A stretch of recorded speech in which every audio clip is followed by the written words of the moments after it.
सभी विद्यार्थियों और मित्रों को मेरा नमस्कार। आज हम भारतीय इतिहास के अंतर्गत जिस टॉपिक पर अपना व्याख्यान प्रारंभ करने जा रहे हैं उस टॉपिक का शीर्षक है सायक संधि प्रथा और लॉर्ड वेलेस्ली। इस टॉपिक के अंतर्गत हम जिन बिंदुओं की पड़ताल करेंगे उनमें है, सबसे पहले हम बात करेंगे क्या है भारत में इसकी पृष्ठभूमि, अर्थात सायक संधि प्रथा के लॉर्ड वेलेस्ली ने जब इसको एक सुसंगत नीति के तौर पर लागू किया उससे पहले क्या भारत में सायक संधि प्रथा के कोई चिन्ह मिलते हैं, क्या लॉर्ड वेलेस्ली ही सायक संधि प्रथा का प्रतिपादक था या कोई और कुछ था, इसकी पड़ताल हम इस बिंदु के अंतर्गत करेंगे। दूसरे बिंदु के अंतर्गत हम देखेंगे कि नीति और सिद्धांत के आधार पर इस सायक संधि प्रथा का क्रियान्वयन करने का श्रेय भारतीय उपमहाद्वीप में किसको दिया जाता है। तीसरे बिंदु के अंतर्गत हम बात करेंगे कि सायक संधि स्वीकार करने वाले राज्य है वो कौन कौन से थे। और चौथे बिंदु के अंतर्गत हमारी बात होगी, हमारी चर्चा होगी कि इस सायक संधि प्रथा को स्वीकार करने के क्या परिणाम रहे हैं। सकारात्मक परिणामों की बात करेंगे, नकारात्मक परिणामों की बात करेंगे और अंतिम बिंदु के तौर पर हम इस सायक संधि प्रथा से संबंधित कुछ परीक्षा उपयोगी प्रश्नों पर चर्चा करेंगे। तो आज का हमारा जो व्याख्यान है वो सायक संधि प्रथा के बारे में है और सायक संधि प्रथा को सैद्धांतिक और एक नीतिगत तौर पर एक बड़े पैमाने पर लागू करने का श्रेय किसी व्यक्ति को दिया जाता है तो वो थे तत्कालिक बंगाल के गवर्नर जनरल लॉर्ड वेलेस्ली को। अब हम सबसे पहले प्रथम बिंदु की बात करते हैं कि सायक संधि प्रथा की क्या है भारत में इसकी पृष्ठभूमि, अर्थात सायक संधि प्रथा के भारत में कौन कौन से चिन्ह मिलते हैं जिससे हम ये कह सकते हैं कि लॉर्ड वेलेस्ली से पहले भी सायक संधि जैसी प्रथा को किन लोगों के द्वारा अपनाया गया और किन उद्देश्यों से अपनाया गया। तो हम इसी की बात करते हैं अपने प्रथम बिंदु के अंतर्गत, क्या है भारत में इसकी पृष्ठभूमि। सबसे पहले हम सायक संधि को समझने का प्रयास करेंगे कि सायक संधि एक्चुअल में क्या है। सायक संधि किसी एक शक्ति के द्वारा जो सहायता प्राप्त करने की इच्छुक शक्ति को धन या भू क्षेत्र लेकर के सैनिक और कूटनीतिक सहायता देना, ये एक प्रकार की व्यवस्था का नाम था। इसे हम दूसरे शब्दों में इस प्रकार से समझ सकते हैं कि जब किसी शक्ति को दूसरी शक्ति से किसी भी प्रकार की मदद की आवश्यकता हो तो वो जो दूसरी शक्ति है सहायता मांगने वाली शक्ति को सैनिक सहायता देती है, कूटनीतिक सहायता देती है और इसके बदले में किराए के रूप में वह उससे कुछ धन की मांग करती है और कुछ या किसी भू क्षेत्र की मांग करती है। तो ये तो होगी एक सायक संधि, यानी हम आपकी सहायता करेंगे, कुछ आप हमें धन दोगे या कुछ भू क्षेत्र दोगे या आपके राज्य के अंतर्गत हमें कुछ विशेष प्रकार की रिवायतें मिलेंगी, इसके बदले में हम शत्रु से आपकी रक्षा करने का आपको वचन देते हैं। इस प्रकार की ये सायक संधि प्रथा थी। तो सायक संधि प्रथा का मतलब कि किसी मजबूत शक्ति के द्वारा जो सहायता लेने की इच्छुक शक्ति को सैनिक सहायता देना, कूटनीतिक सहायता देना या अन्य प्रकार की सहायता देना। अगर हम भारत में इसकी पृष्ठभूमि की बात करें तो यहाँ पर सबसे पहले इस सायक संधि नाम की प्रथा या सायक संधि जैसी व्यवस्था के जो चिन्ह है वो सबसे पहले डुप्ले की नीति में दिखाई देते हैं। ये डुप्ले वही था जो कि फ्रेंच ईस्ट इंडिया कंपनी का भारत में 1740-41 ईस्वी में गवर्नर बनकर के आया था। तो डुप्ले ने भारतीय राज्यों के आंतरिक मामलों में हस्तक्षेप करने के लिए जिस नीति को आधार बनाया उस नीति में कुछ कुछ तत्व है वो सायक संधि प्रथा के देखे जा सकते हैं। तो अगर जब भी हम बात करें कि भारत में इसकी पृष्ठभूमि या इसका बेस किसने तैयार किया था तो भारत में सायक संधि प्रथा का जो बेस है वो तैयार किया था डुप्ले ने और बाद में क्लाइव ने इसको अवध के साथ जो 1765 ईस्वी की इलाहाबाद की संधि हुई उसमें उस इलाहाबाद के संधि के जो प्रावधान थे उनको भी हम सायक संधि के अंतर्गत रख सकते हैं, क्योंकि उसमें अवध की एक प्रकार से सुरक्षा का जिम्मा है वो अंग्रेजी ईस्ट इंडिया कंपनी अपने ऊपर ले लेती है। इसके अलावा अवध के दरबार में एक ब्रिटिश रेजिडेंट की व्यवस्था है वो कर दी जाती है। इसके अलावा अगर हम और बात करें तो अवध के राजा की सेना है वो अधिकांश भाग है उसका भंग कर दिया जाता है और अवध के राजा की और उसकी सीमाओं की सुरक्षा की जो जिम्मेदारी है वो अंग्रेजी ईस्ट इंडिया कंपनी के द्वारा ले ली जाती है। तो हम ये कह सकते हैं कि जहां डुप्ले ने भारत में इसका आधार तैयार किया वहीं बाद में क्लाइव ने 1765 ईस्वी में अवध के साथ जो इलाहाबाद के नाम से संधि की थी वो एक प्रकार से सायक संधि ही थी। बाद में लॉर्ड कॉर्नवालिस ने 1787 ईस्वी में कर्नाटक के साथ इसी प्रकार की संधि की जिसमें सायक संधि की व्यवस्था के कुछ चिन्ह हैं, कुछ तत्व है वो देखे और ढूंढे जा सकते हैं। साथ ही जॉन शोर ने भी अवध के साथ कुछ इसी प्रकार की संधि की, यानी 1797-98 ईस्वी के करीब जॉन सोर ने भी अवध को इसी प्रकार से सहायक संधि नामक व्यवस्था के अधीन एक प्रकार से वो सहायता देने का आश्वासन है वो दिया था।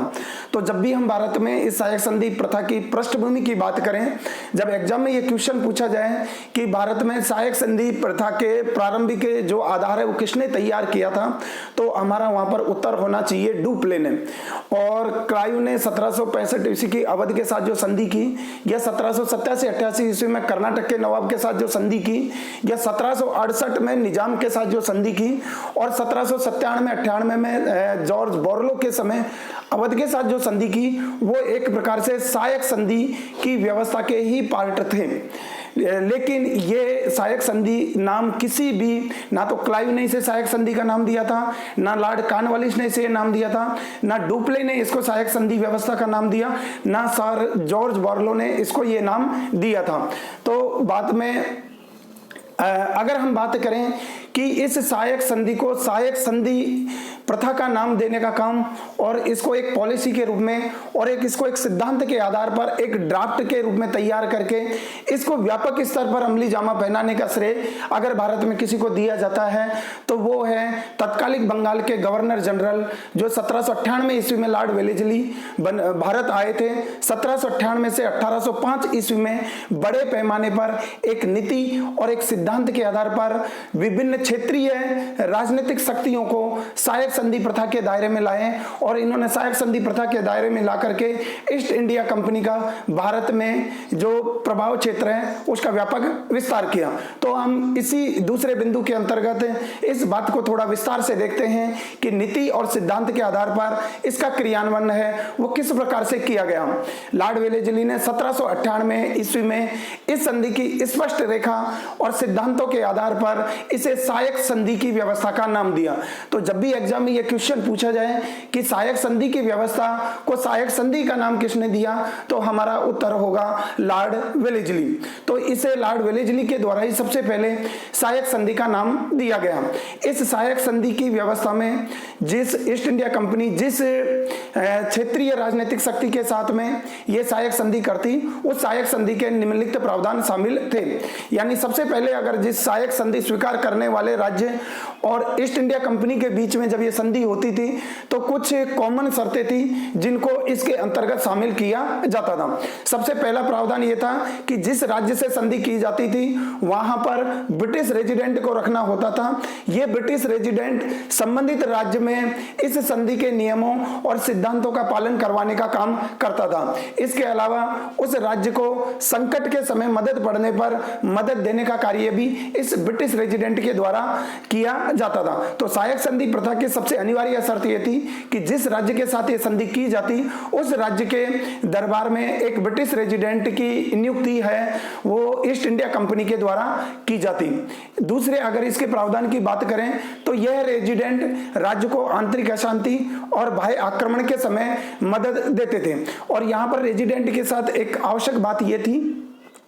कि जो रेजिडेंट होता था वो राज्य के आंतरिक मामलों में हस्तक्षेप नहीं करता था, ऐसा सिद्धांत तौर पर इस संधि के प्रावधानों में शामिल था। लेकिन व्यवहारिक तौर पर शायद ही ऐसा कोई मौका आया हो जब रेजिडेंट ने राज्य के आंतरिक मामलों में हस्तक्षेप नहीं किया हो। अर्थात सैद्धांतिक तौर पर रेजिडेंट को सिर्फ राज्य के आंतरिक अशांति हो या राज्य की सुरक्षा जब खतरे में पड़ती हो या संबंधित राज्य को किसी अन्य पड़ोसी राज्य के साथ कोई मैत्रीपूर्ण संबंध कायम करने हो, युद्ध छेड़ने हो या संधि की बात करनी हो, तभी ही रेजिडेंट के दखल की व्यवस्था थी। लेकिन और रेजिडेंट को उस राज्य के आंतरिक मामलों में, आंतरिक प्रशासन में किसी भी प्रकार की दखल अंदाजी करने का कोई प्रावधान नहीं था। लेकिन इस संधि के प्रावधानों का हमेशा उल्लंघन किया गया और रेजिडेंट ने राज्य के आंतरिक प्रशासन में न केवल संबंधित अधिकारियों की नियुक्ति में भाग लिया, अपितु राज्य के आंतरिक प्रशासन में भी उसका सीधा हस्तक्षेप होता था। एक प्रकार से रेजिडेंट है वो आंतरिक प्रशासन का भी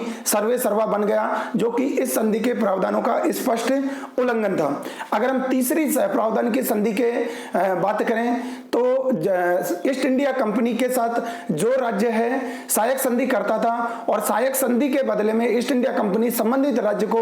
उसकी बाहरी सीमाओं की सुरक्षा का आश्वासन देती थी, आंतरिक अशांति को बहाल करने का आश्वासन देती थी और उसकी विदेश नीति के संचालन का बाहर उसकी आत्मरक्षा का अधिकार है वो अपने ऊपर ले लेती थी। इसके बदले में संबंधित राज्य को एक प्रकार से उसका भुगतान करना होता था ईस्ट इंडिया कंपनी को। ईस्ट इंडिया कंपनी को जो सेना रखी जाती थी संबंधित राज्य में, उस सेना का खर्चा देना होता था। उस खर्चे को या तो धन के रूप में नगद भुगतान किया जाता था या संबंधित राज्य कोई बड़ा भू क्षेत्र है ईस्ट इंडिया कंपनी को आवंटित कर देता था और संबंधित क्षेत्र के भू राजस्व से उस संबंधित राज्य की सेना के रखरखाव का खर्चा पूरा किया जाता था। चौथे की अगर प्रावधान की अब हम बात करें तो सैद्धांतिक रूप से जैसा कि मैंने रेजिडेंट के संदर्भ में कहा कि कंपनी आंतरिक मामलों में हस्तक्षेप नहीं करती थी। पांचवा यह था कि विदेश नीति पर कंपनी का अधिकार हो गया और इस विदेश नीति से संबंधित प्रावधानों को लागू करने की जो जिम्मेदारी थी वो ईस्ट इंडिया कंपनी के द्वारा संबंधित राज्य में नियुक्त रेजिडेंट पर होती थी। अब हम अगर ये बात करें इससे पहले कि सहायक संधि की इस व्यवस्था को लॉर्ड वेलेस्ली ने भारत के संदर्भ में क्यों लागू किया, क्योंकि लॉर्ड वेलेस्ली जब बंगाल का जब गवर्नर जनरल बनकर भारत आया 1798 ईस्वी में और 1805 ईस्वी तक यानी वो 7 साल की अवधि तक के लिए बंगाल का गवर्नर जनरल बनकर के भारत में आया और उस समय बंगाल का गवर्नर जनरल है वो ईस्ट इंडिया कंपनी के सभी भारतीय उपमहाद्वीप के क्षेत्रों में स्थित केंद्रों का सबसे बड़ा सर्वोच्च प्राधिकारी होता था जो कि ईस्ट इंडिया कंपनी के भारत से संबंधित मामलों को देखा करता था। तो जब 1798 ईस्वी में लॉर्ड वेलेस्ली भारत में आया तो लॉर्ड वेलेस्ली से उसकी आयु उस समय 37 वर्ष की थी और लॉर्ड वेलेस्ली इससे पहले बोर्ड ऑफ कंट्रोल का सदस्य भी रह चुका था। इसके अलावा वो ब्रिटिश राजकोष का प्रभारी भी रह चुका था। लेकिन लॉर्ड वेलेस्ली की जो मूल प्रवृत्ति थी वो साम्राज्यवादी प्रवृत्ति की थी और वो अंग्रेजी सर्वश्रेष्ठता के सिद्धांत में भरोसा करता था। वो भारतीय शक्तियों की स्वतंत्रता और स्वायत्तता को किसी भी हद पर स्वीकार करने के लिए तैयार नहीं था। लॉर्ड वेलेस्ली जब भारत आया तो उसके सामने एक उद्देश्य ये था कि जितना संभव हो सके अंग्रेजी ईस्ट इंडिया कंपनी के भू क्षेत्र का और उसकी राजनीतिक सीमाओं का ज्यादा से ज्यादा विस्तार किया जाए और जितनी भी भारतीय शक्तियां हैं वो नाम मात्र के लिए केवल अपने शासक के तौर पर संचालित होती रहें और उनकी जो वास्तविक जो सत्ता है वो पूरी तरह से अंग्रेजी ईस्ट इंडिया कंपनी के अधीन हो जाए। अर्थात किसी भी भारतीय शक्ति को विदेशी संबंधी अपने मामलों को निर्धारित करने का अधिकार नहीं हो, किसी भी भारतीय शक्ति के पास में अपनी स्वयं की सेना नहीं हो, किसी भी भारतीय शक्ति को अपने पड़ोसी के साथ युद्ध करने का अधिकार नहीं हो, किसी भी भारतीय शक्ति को अपने पड़ोसी के साथ मित्रता का व्यवहार करने का अधिकार नहीं हो। अगर ये सारे काम करने हैं तो अंग्रेजी ईस्ट इंडिया कंपनी संबंधित भारतीय शक्तियों के संदर्भ में करेगी। तो लॉर्ड वेलेस्ली है वो किसी भी भारतीय शक्ति की स्वतंत्रता और स्वायत्तता को बरकरार रखने के लिए सहमत नहीं था और उसी समय एक अंतरराष्ट्रीय परिस्थिति भी ऐसी पैदा हो गई थी जिसने लॉर्ड वेलेस्ली की इस सहायक संधि नामक व्यवस्था के लिए एक अनुमोदन है लंदन में बैठे हुए कंपनी के डायरेक्टरों और कंपनी के संचालकों से प्राप्त कर लिया। वो अंतरराष्ट्रीय परिस्थिति ये थी कि जब फ्रेंच की क्रांति हो जाती है 1789 ईस्वी में और 1798 ईस्वी में नेपोलियन बोनापार्टा का फ्रांस के एक सर्वे सर्वा के रूप में आविर्भाव होता है और नेपोलियन बोनापार्टा एक विश्व विजय के जब अभियान पर निकलता है और उसके अभियान इतनी तेज गति से बढ़ते हैं कि देखते ही देखते वो सारे यूरोप के देशों को वो जीत लेता है और मिस्र तक उसके अभियान होने लगते हैं। इसी समय जो टीपू सुल्तान है उसके नेपोलियन बोनापार्टा के साथ व्यक्तिगत पत्राचार चल रहा होता है और फ्रांस और इंग्लैंड की जो शत्रुता है वो पूरी दुनिया में उस समय जग जाहिर थी। फ्रांस और इंग्लैंड कभी एक दूसरे को ये नहीं चाहते थे कि एक दूसरे के प्रभाव क्षेत्र में दूर देशों में जाकर के वृद्धि हो। तो उस समय तात्कालिक ब्रिटिश सरकार और तात्कालिक कंपनी के डायरेक्टर हैं उनको ये आशंका पैदा हो गई थी अगर भारत में जो क्षेत्रीय राजनीतिक शक्तियां हैं उनकी गतिविधियों पर उसके विदेशी संबंधों पर अगर नियंत्रण नहीं किया गया तो वो नेपोलियन बोनापार्टा और फ्रांस के साथ साठगांठ करके अंग्रेजी ईस्ट इंडिया कंपनी के प्रभाव को न केवल भारत से समाप्त कर सकते हैं अपितु इसका नतीजा ये होगा कि अंग्रेजी ईस्ट इंडिया कंपनी को भारत पर से हो सकता है कि उसका अस्तित्व के लिए एक प्रकार से संकट पैदा हो जाए। तो नेपोलियन का वह फ्रांसीसी क्रांति के प्रभाव का भारतीय उपमहाद्वीप में प्रसार कब है, वो कारक थे जिन्होंने लॉर्ड वेलेस्ली की साम्राज्यवादी नीति के रूप में सहायक संधि की प्रथा को अपनाने के लिए लंदन में बैठे हुए कंपनी के डायरेक्टरों और तो उस समय की तात्कालिक ब्रिटिश सरकार से एक प्रकार से सैद्धांतिक अनुमोदन है वो प्राप्त कर लिया गया। लॉर्ड वेलेस्ली वो ज्यादा से ज्यादा ब्रिटिश साम्राज्य का प्रचार प्रसार करना चाहता था। इसी संदर्भ में उसने भारतीय राज्यों के संदर्भ में 3 प्रकार की नीति अपनाई ताकि ब्रिटिश ईस्ट इंडिया कंपनी के राजनीतिक सीमाओं का, उसके प्रभुत्व का ज्यादा से ज्यादा विस्तार किया जा सके। उसमें एक नीति थी कि या तो क्षेत्रीय राजनीतिक शक्तियों के साथ में खुला युद्ध किया जाए, दूसरी नीति थी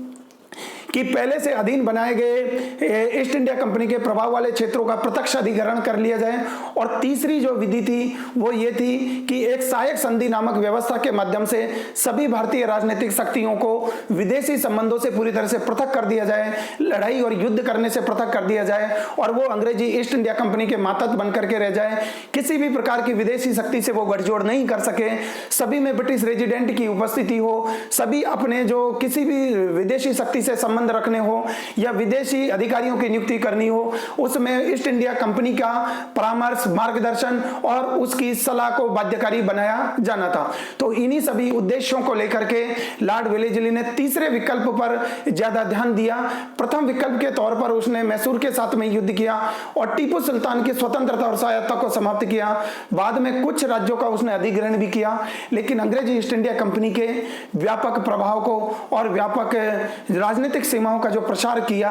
अंग्रेजी ईस्ट इंडिया कंपनी को जो भारत की प्रमुख राजनीतिक शक्ति के रूप में स्थापित किया, उसमें सबसे बड़ा योगदान लॉर्ड वेलेस्ली की सहायक संधि की नीति का था, जिसने सहायक संधि की व्यवस्था को एक सिद्धांत, एक व्यवस्था के तौर पर लागू किया और पहली बार एक विशेष प्रकार की व्यवस्था को सहायक संधि के नाम पर का नाम दिया, न केवल नाम दिया अपितु पूरी जैसे कि तैयारी के साथ, पूरी रणनीति के साथ भारतीय शक्तियों के संदर्भ में इसको लागू किया। तो सहायक संधि को स्वीकार करने वाले अगर हम भारतीय राज्यों की बात करें, जिन्होंने लॉर्ड वेलेस्ली के काल में सबसे पहले सहायक संधि की व्यवस्था को स्वीकार किया, तो वो थे हैदराबाद के साथ 1798 ईस्वी में संधि की गई और बाद में 1800 ईस्वी में संधि की गई। इसी प्रकार मैसूर के साथ 1799 ईस्वी की सहायक संधि की गई और तंजौर के साथ में 1799 ईस्वी की सहायक संधि की गई। अवध के नवाब के साथ में जो 1765 ईस्वी की सहायक संधि की गई थी, 1797-98 ईस्वी में सहायक संधि की गई थी, उसी को विस्तारित रूप में करके अवध के नवाब के साथ 1801 में लॉर्ड वेलेस्ली के द्वारा तय की गई नीति और सिद्धांतों पर आधारित सहायक संधि भी 1801 ईस्वी में की गई। इसी प्रकार से पेशवा बाजीराव द्वितीय के साथ में 1802 ईस्वी में बसिन नामक सहायक संधि की गई। भोंसले के साथ 1803 ईस्वी में सहायक संधि की गई और इसी तरह सिंधिया के साथ में 1804 ईस्वी में सहायक संधि की गई। इसके अलावा उदयपुर, जयपुर, जोधपुर, मछेरी, बूंदी, भरतपुर के साथ भी लॉर्ड वेलेस्ली ने सहायक संधि की। साथ ही तंजौर और कर्नाटक का 1801 में अधिग्रहण है वो लॉर्ड वेलेस्ली के द्वारा प्रत्यक्ष रूप से कर लिया गया। अर्थात अधिग्रहण का तात्पर्य यह था कि यहां पर ब्रिटिश ईस्ट इंडिया कंपनी की प्रत्यक्ष सत्ता स्थापित हो गई।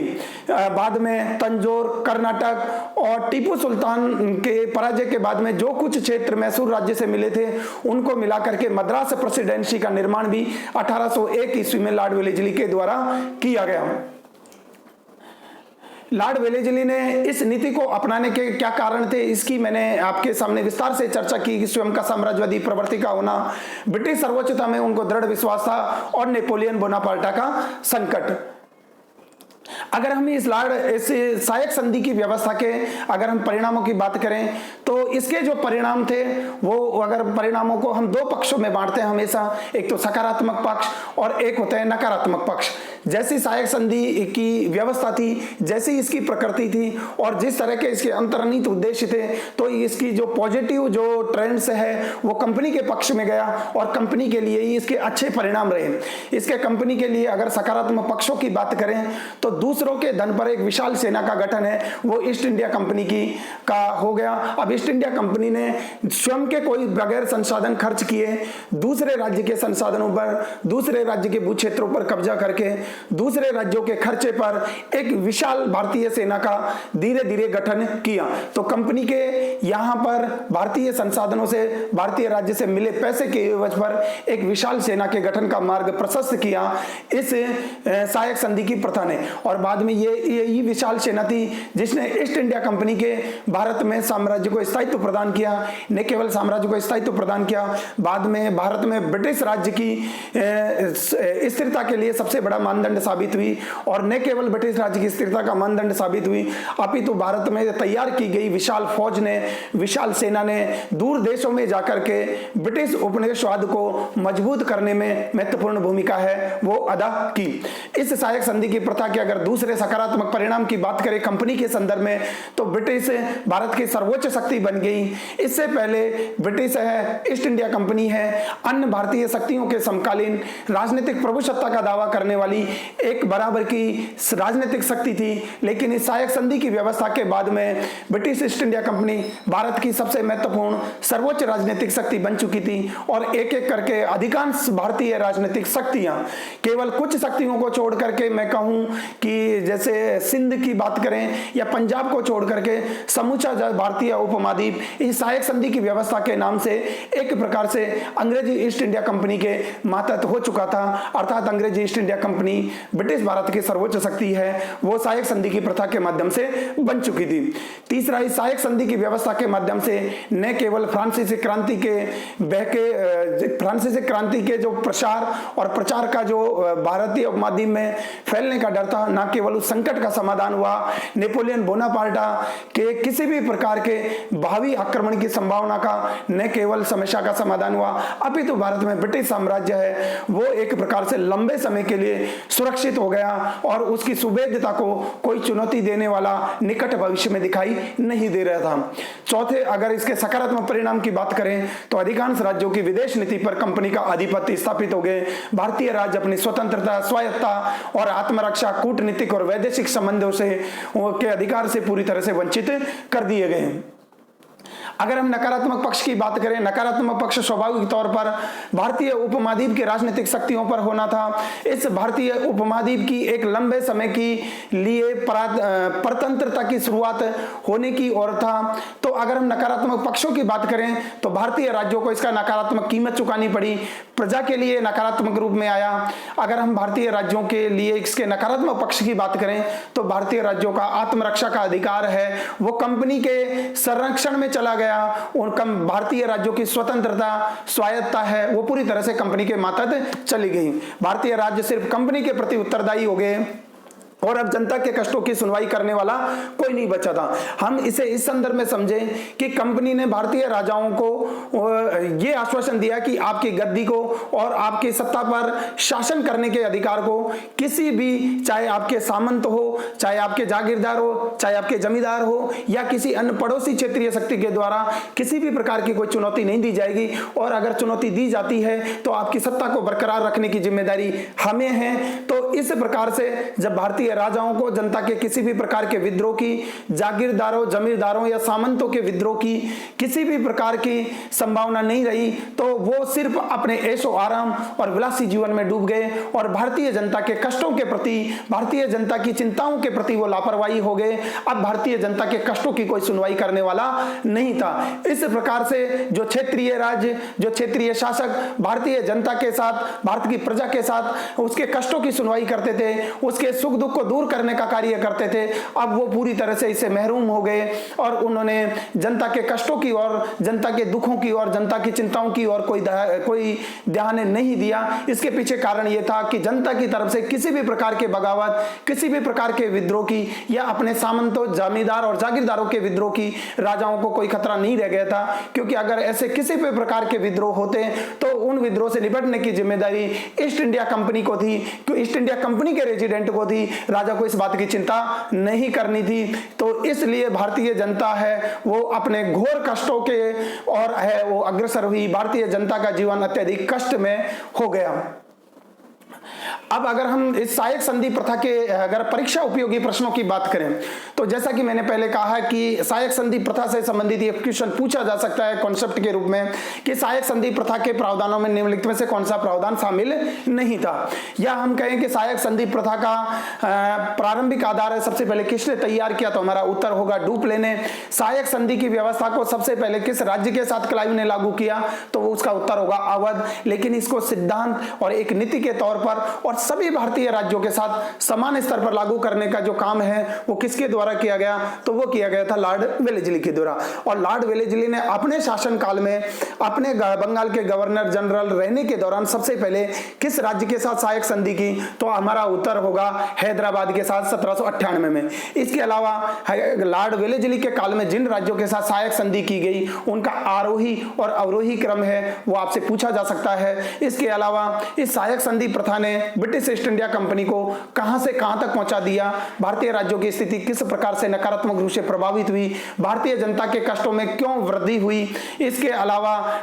ईस्ट इंडिया कंपनी भारत की सर्वोच्च सत्ता किस प्रकार से बनी, इन सभी से संबंधित कॉन्सेप्ट वाले क्वेश्चन या फैक्ट वाले क्वेश्चन है वो एग्जाम में पूछे जा सकते हैं। इसी के साथ आज का हमारा ये सहायक संधि की प्रथा और लॉर्ड वेलेस्ली की नीति से संबंधित हमारा व्याख्यान है यहीं पर समाप्त होता है। कल फिर एक नए व्याख्यान के साथ मैं आपके समक्ष हाजिर हूंगा। तब तक के लिए आप सभी का बहुत बहुत धन्यवाद, आभार।